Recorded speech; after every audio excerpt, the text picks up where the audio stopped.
Welcome to CLAW2214 here in week 4. We're going to be talking about contracts and an introduction to the midterm assessment.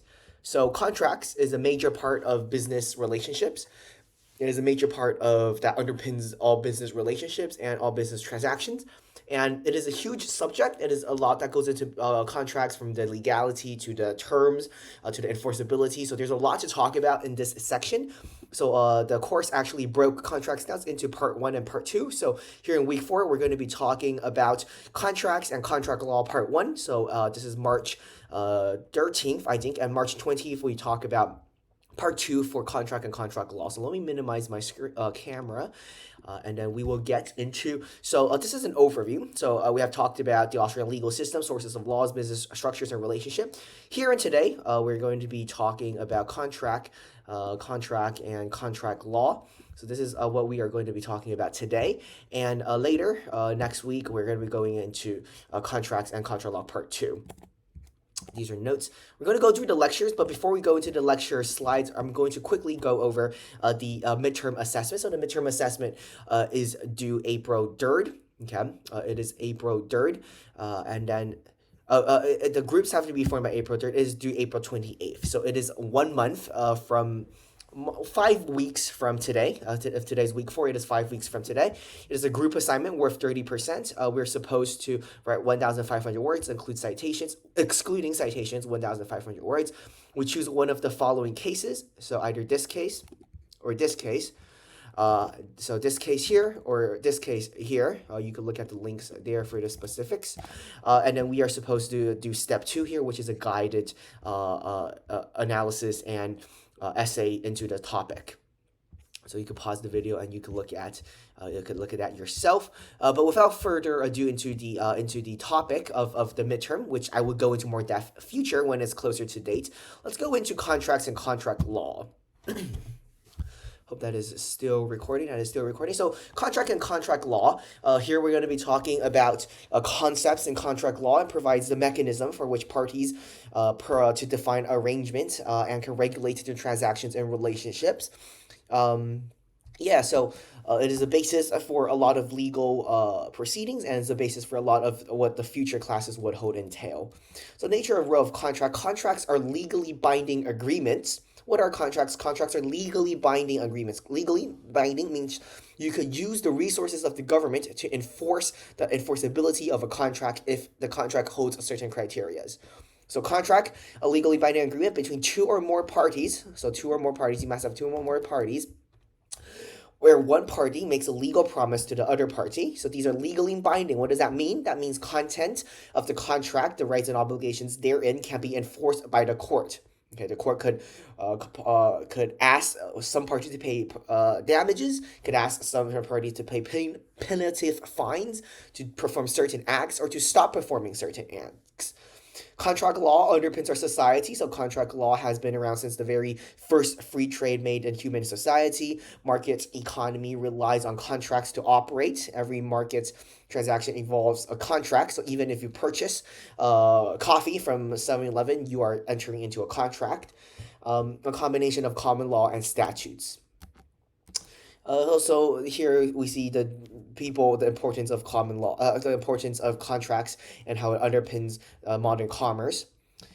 You can read that yourself. So an outline of contract law, we're going to be talking about formation of the contract, terms of the contract, parties of the contract, violating contracts, discharging of the contracts, and remedies for breaching the contract. So these are factors surrounding the contract. We're not going to be talking about the terms of the contract itself. That's going to be next week, but we're going to be talking about everything surrounding the contract.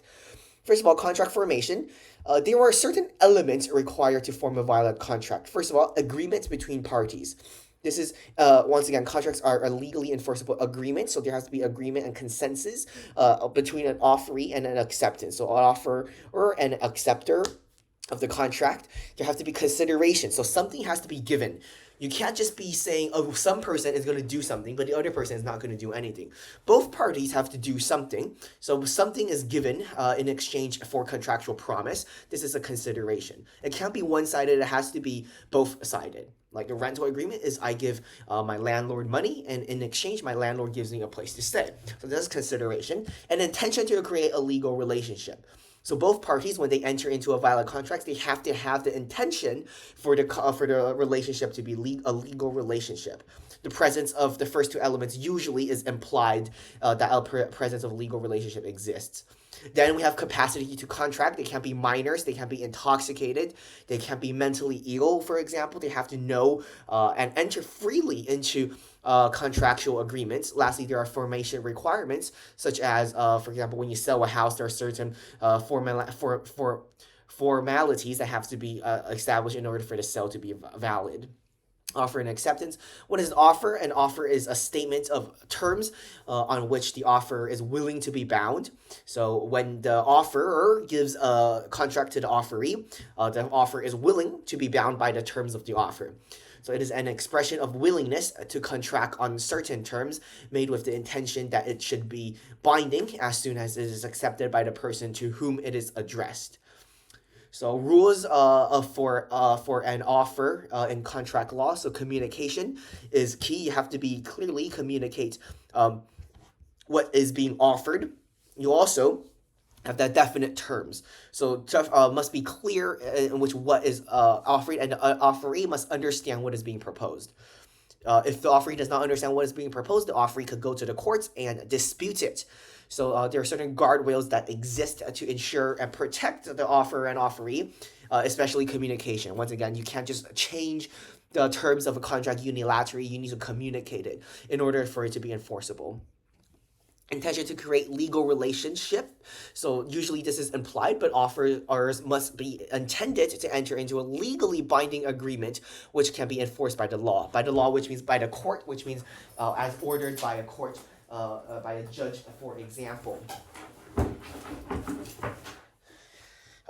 Identifiable offeree, so it must be a specific person or group of people, or a company, for example, or either public or small or large, but it cannot be vague or ambiguous. Legal capacity, once again, they can't be minors or intoxicated, and compliance with formalities. Certain sales of certain objects have specific formalities that needs to be followed, such as property sales, for example, and that should be followed. What is an offer? Other characteristics of offers is revocability. Generally, the person offering the contract has the right to revoke the offer. Timing, a revocation is effective once it is communicated to the offeree, and revocation must reach the offeree before it was accepted, or in the case of unilateral contracts, before the offeree has began performance, for example. If they have already started mowing the lawn, for example, and you can't just cancel the lawn mowing offer after they have started the performance. Requirements: the intention of revocation needs to be clear and ambiguous. So once again, this comes back to the communication aspect. A method of revocation, either directly communication or some other third party is required. Other characteristics of the offer. So an offer is different from an invitation to treat. An invitation to treat is more like an advertisement. And an offer is actually entering into a legally binding contract. Entering into a situation where the seller is willing to be bound by the terms that are lined up in the offer. So that is different from an invitation to treat. So invitation to treat is not an offer. So invitation to treat as opposed to an offer is different. An invitation to treat itself is capable of acceptance. For example, here are two advertisements. The first, 20 customers to buy XY brand 50-inch TV model number XYZ at just $500. This is an invitation to treat. On the other hand, if we say this is an offer. So first one is an offer, and the second one, get XY brand, get XY TV at the price as low as 500 at JB Hi-Fi. This is an invitation to treat. So this is an invitation to treat. So invitation to treat is an advertisement. An offer, on the other hand, is legally binding, and you could have because the offer is intended on going into a legal relationship. So not a supply of information. It is a legal idea that you want to go into a relationship. An offer could be countered. If an offer is countered, then the old offer no longer exists, and the new offer is the only one that exists. That's something to take in mind. So what is an offer? Here's an example of an offer or an invitation to treat. Responding to an offer. So a response to an offeree, a response an offeree can make are as follows. You can seek more information. You can make a counter offer, which is a new offer. When you make a counter offer, which is a new offer, the old offer no longer exists. So it no longer has any value, and it no longer, you cannot go back to that old offer anymore.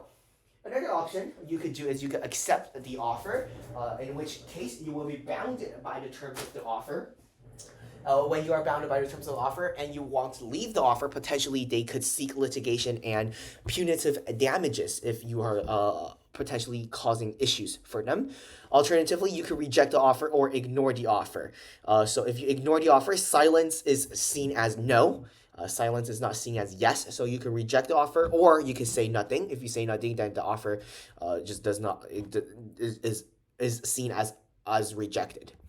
What is an acceptance? An acceptance is a promise or act on the part of the offeree indicating a willingness to be bound. Okay, a willingness to be bound by the terms and conditions contained in the offer.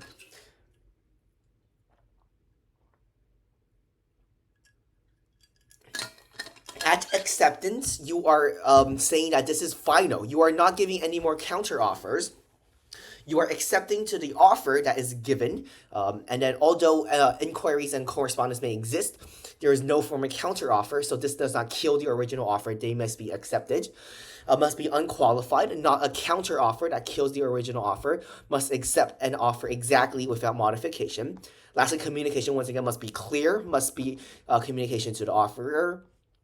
Must be communicated before the offer is withdrawn or revoked. If it is withdrawn or revoked, then the offer no longer exists, and you can no longer accept an offer that no longer exists.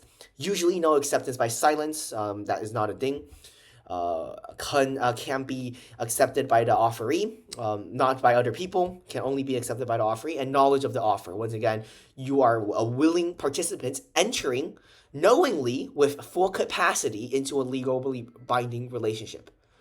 So, consideration. So once again, we talked about how consideration is important. You have to give, one side needs to give something to the other, and the other side has to give something to the original side. You can't have a unilateral giving of certain things. That is not an offer.